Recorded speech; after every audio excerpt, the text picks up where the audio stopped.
La stratégie est moins claire, disons, chez les macronistes. Florent Rodeau, vous êtes au siège de Renaissance, toujours à Paris.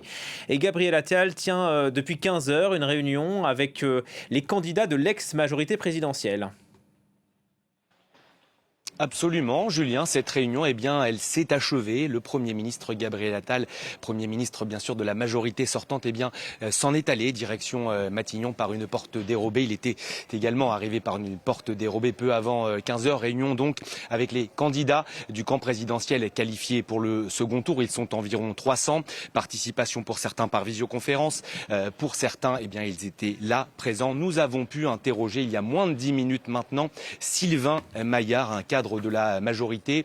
Il est député sortant de la première circonscription de Paris. Et lorsqu'on lui demande pourquoi certains candidats macronistes sont gênés à l'idée d'abandonner leur candidature avant le second tour, notamment pour un candidat de la France Insoumise, il nous répond que ce sont des configurations différentes. C'est du cas par cas. Ce sont 577 élections bien différentes. Voilà peu d'informations finalement données par Sylvain Maillard. Il nous a parlé du discours du Premier ministre qui a tenté de rassurer ses troupes, une majorité qu'il faut le dire est sonnée après le choc des urnes hier. C'est la première fois dans l'histoire de la Ve République qu'un parti issu de l'extrême droite arrive en tête.